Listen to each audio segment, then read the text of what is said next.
Hi Sagittarius, welcome to your August 2021 Astro Update. It's Raina here.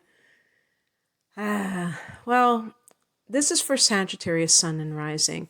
I am a Sun in Sagittarius, and the reason I'm sighing is because when August arrives, and actually, as I record this, I'm awaiting the Sun going into Leo. We can, those of us who are Sages or fire signs in general, can kind of breathe a little bit because now we have a more friendly connection between the transiting Sun and also some of those personal planets and our Sun or rising sign. Because Leo is a fellow fire sign, and that forms a trine with Sag, Sun, and Ascendant, and it's a lot better in terms of what it all shakes out to be, because Cancer for Sag is the 8th house, and there's nothing wrong with the 8th house, but it's a really intense place, and you know, it's a water house. It's ruled by Scorpio in the universal chart. In Sag's chart, it's in another water sign, Cancer. So water energy and fire energy are not compatible if we just look at it in a general sort of way. I always say, and of course I didn't make this up, that water puts out fire. But then somebody, I think, responded to that on YouTube and said, fire creates steam for water. So, we who are Sages, we might steam up a water sign. In other words, make them kind of pissed off, And it's because we're coming at life from a different perspective. Of course, every single human being or every living creature is coming at life from their own perspective, but you know what I mean, in a kind of a unified way, all the fire signs, or you could just narrow it down to all the Sagittarians. There's a certain way that we view life that other signs do not, and there's nothing wrong with either perspective. It's just different. But with, when we're dealing with other fire signs, we have that kind of camaraderie because we have certain things that are in common, that we really how we choose to conduct ourselves and what we value and things like that. So that's the long way of saying that we'll probably feel a lot better in August. On the 8th, there is a new moon at 16 degrees of Leo. It's important to note that the new moon, which means when the sun is in conjunction with the moon, is not the only placement in that 9th house. So we've got the sun there and the moon on the 8th, but we've also got Mercury there. I'm talking about at this time, or you could even say when the month begins. The sun is in that 9th house. Mercury is there, and I think there's something else there. I can't think of what it is. Well, then we have the new moon. And the 9th house is Sag's house.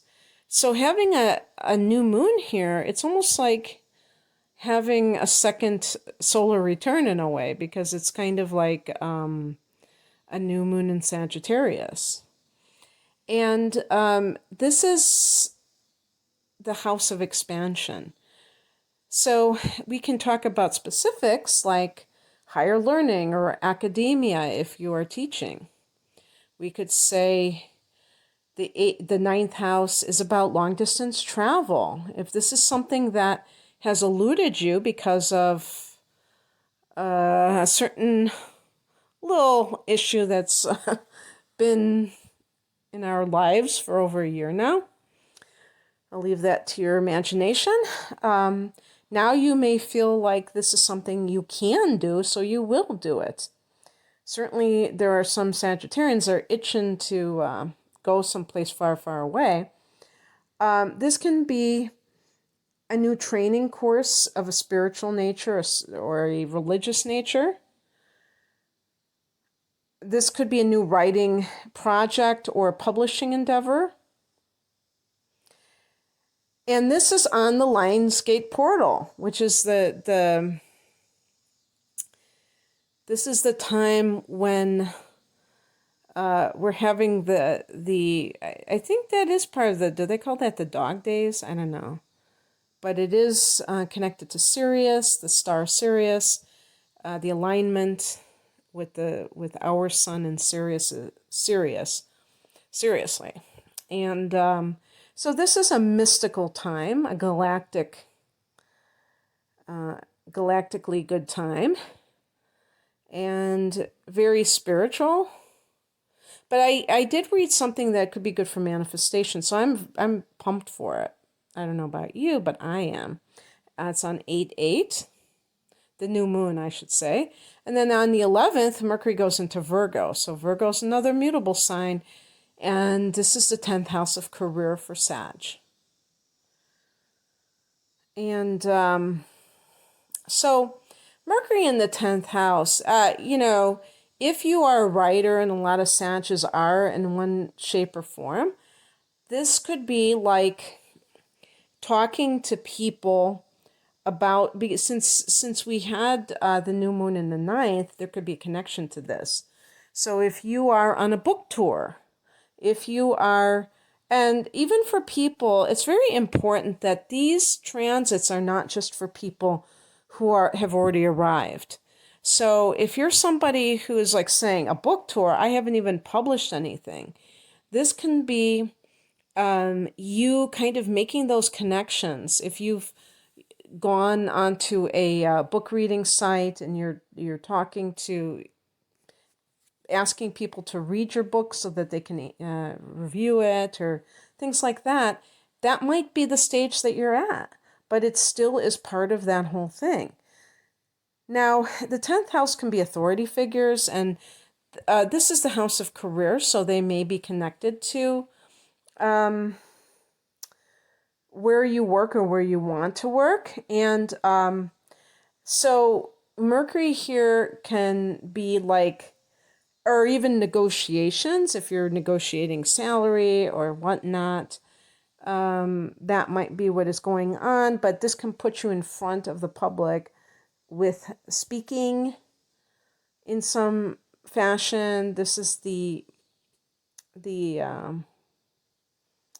house of your personal reputation, and so you might even be doing, I could even see it being kind of like, they say the 7th house is public relations, but I could see this house being somewhat similar to that with Mercury there. On the 16th, Venus goes into Libra. Also on the 11th, I should say, Mercury in the 10th could be talking to your father. On the 16th, Venus goes into Libra. That's another friendly angle called a sextile. And this is coming from before you, so this is going to be in the 11th house. Venus in the 11th actually is good for money. I found that out not too long ago. The 11th house is the house of friendships and groups. And so it is a very social kind of a thing. But I see it also for people that are, who, especially if they depend on schmoozing for their livelihood, that this could be an aspect of that. And it doesn't have to be just like, okay, you have some kind of a corporate type of job and you're trying to kind of schmooze with people. It could be like you're trying to scare up some business.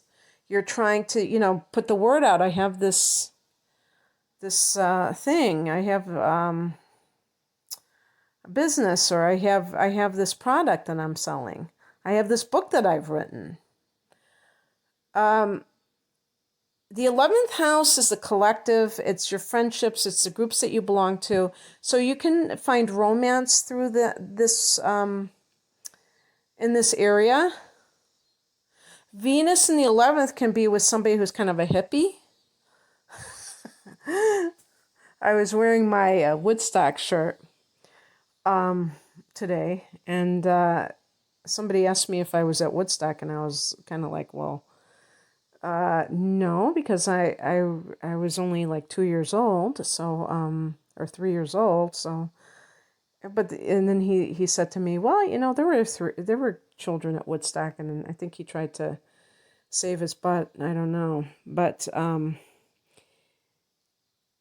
the the 11th house is ruled by Aquarius, so it's like the dawning of Aquarius, and the Aquarian type of person is a bohemian, a hippie, somebody who is out of the box, who isn't a conformist type of thing, and that sort of thing. So this is also, but I found out, because I think this might be Vedic astrology, more Vedic astrology, I'm not sure. But the 11th house is, I know the 11th house has been considered in the past to be the luckiest house, to be a house of good fortune. Now, the 9th house was the house that I associated with good fortune because Jupiter rules it. So, and I think it probably is, but I don't see that listed as one of the attributes. So I don't know if it's just my way of thinking. But the 11th house is considered a money house because I think it's because it's the second from the 10th.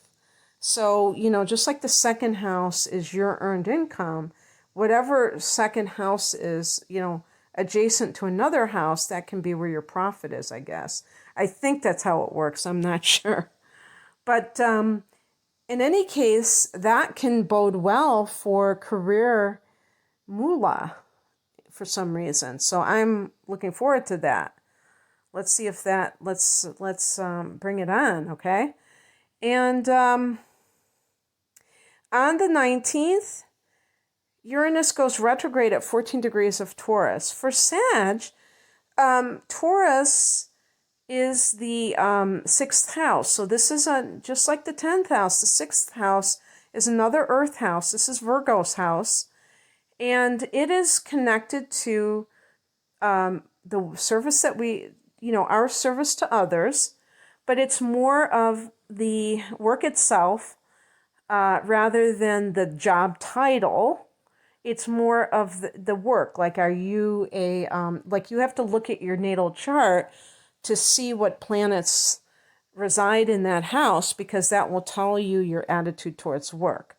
If you have Saturn there, you have a very good work ethic, but you might be very, very like almost, you might have a past life as a slave or a servant. So you're workaholic, and you get taken advantage of sometimes, perhaps, or you have to work very hard for little money, slave away, as they say. But in any case, with a transit here, with Uranus residing here for several more years, this is really speaking about your attitude towards work in the daily grind. And Uranus is a nonconformist. So if you've been working a 9 to 5 type of job, or have that type of existence, you may just like blow that out of the water. And, Sages are naturally, they have a natural affinity for the sign of Aquarius. So that Uranian energy is something that Sag can really vibe to.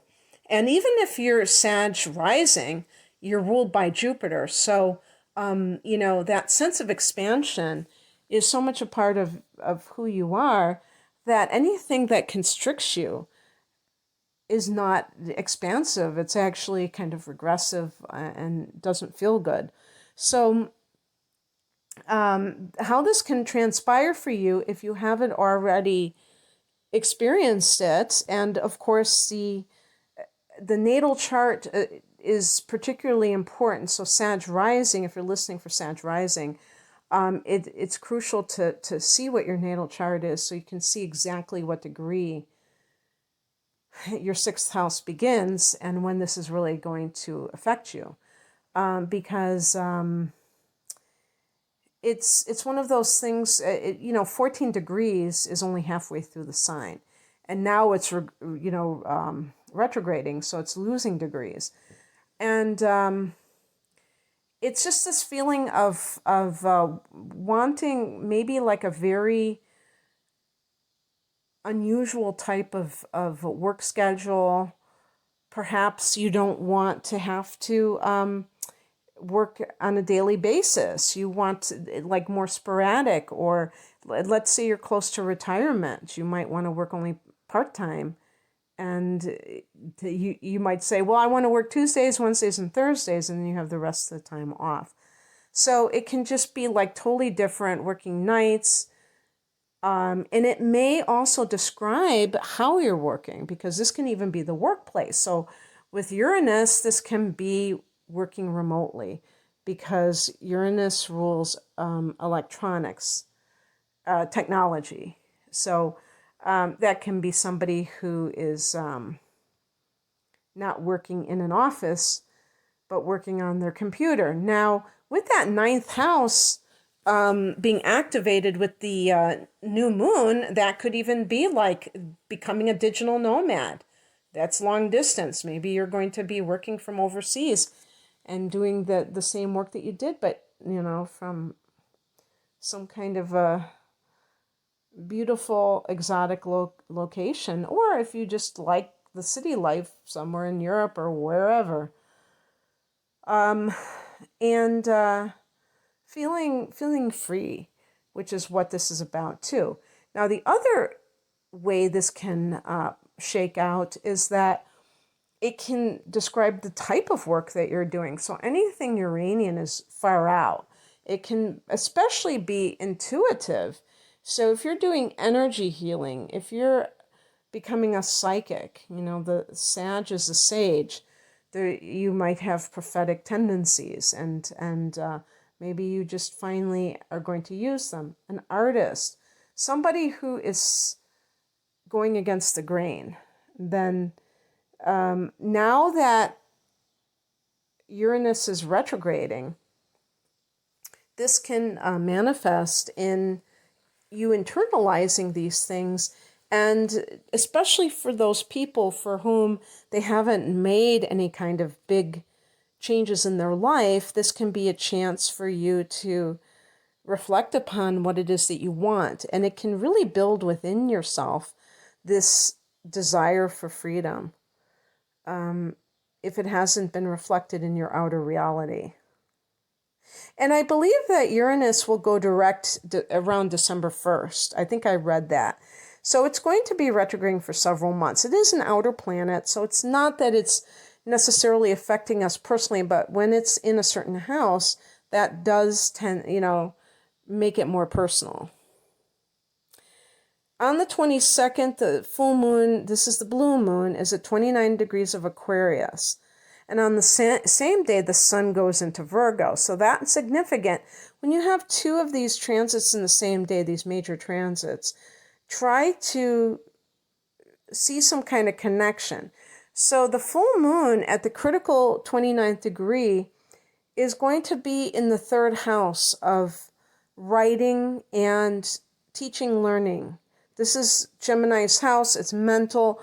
It can be the media and things like that, even social media. Full moon, but 29 degrees. So that is the culmination of something. We had the full moon in July, and now we have this one, both in Aquarius, both in that third house. And one was kind of the initiation. Even though they were both full moons, it could have been something from the past coming to fruition in this area of teaching, learning, and communicating. Maybe that you've already put into motion and you're getting that payoff. And it can be very rewarding because the sun is going into that career sector. So it might be connected to your career when this particular area. On the 30th, Mercury goes into Libra. So Mercury is in the 11th house, and that is about talking to multiple people. Now, the 11th house and the third house are both houses connected to the internet. With the 11th house, the connection is because technology is represented by this house, as well as the collective. So it is that it's anything, whether it's motion pictures or TV, anything where we are communicating to the masses, touching them in some way. The third house is more about it's about communicating, but it's more of information, not just on a social level. So it's more serious in a sense.